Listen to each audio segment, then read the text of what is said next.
روز بین‌المللی محافظت حقوق کودکان در ناحیه فرخار با اشتراک مؤسسه‌های تحصیلی تومکتبی و مرکزهای اکشاف کودک در جامعه دهاتی گلشن نزد مکتب رقم 25 دایر گردید.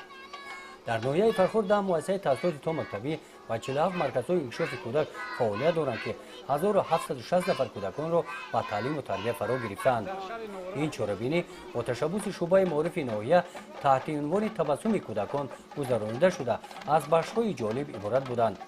بخشیده به سال 2018 سال رشد سیاحی و هنرهای مردمی در نمایش هنرهای مردمی نمونه‌های کارهای دستی کودکستان‌ها به نمایش گذاشته شدند. در این سمت فعالیت آموزگاران مربی‌ها به نهایت کلان میباشد. چهره گرم کودکان جد و جهد آموزگاران و پیشروی‌های مؤسسه‌های تحصیلی تومکتبی شهادت اعتماد کامل صداقت بی‌پایان داشتن و راهبر خردمند اساسگذار صلح و وحدت و پیشوای ملت محترم امام علی رحمان میباشد.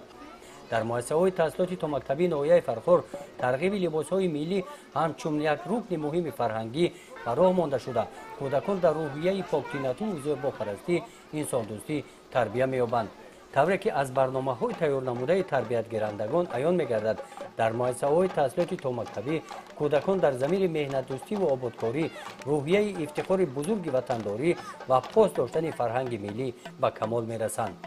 مقصد از گذراندن چهاره‌بینی امروزه از آن عبارت است که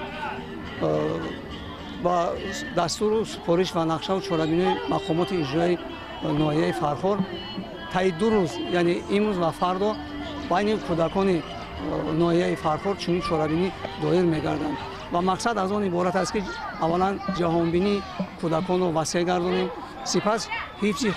حقوق کودکان را در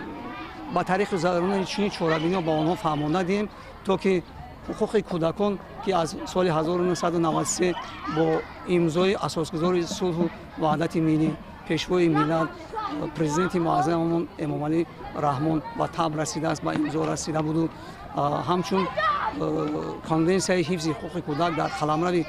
جمهوری تاجیکستان از سال 1993 این جانب عمل میکنند. ما هر سال چنین چهاره‌بینی‌ها میگذرانیم تا که حقوق کودکان چی از حساب سرپرستان چی از حساب والدین که آنها را عوض میکنند یا پدر و مادر یا از حساب آموزگاران پس زده نشوند و این چنین حفظ حقوق کودکان از طرف مربی‌ها، تربیت‌گیرندگان و راهبران مؤسسه‌های تعلیمی و خوانندگان و تربیت‌گیرندگان تو را فهمانده داده شوند و کودکان ما از حقوق‌های خودشان بهره‌مند باشند و پورا استفاده کنند. قسمت دیگری چهاره‌بینی در تالار مجلسگاه دایر گردیده اشتراکچیان فعال چهاره‌بینی از طرف شعبه معارف ناحیه با سپاسنامه‌ها قدر کرده شدند. در جنبش با اشتراک کودکان برنامه ادانه کنسرتی را که از سرودهای وطن دوستانه ترنمگر تنگی و آسایشگی کشور را داشتند نمایش داده شدند. گزارش خواجه نظریف خدای نظر ظهورов از ناحیه فرخار برای برنامه اطلاعاتی نوید.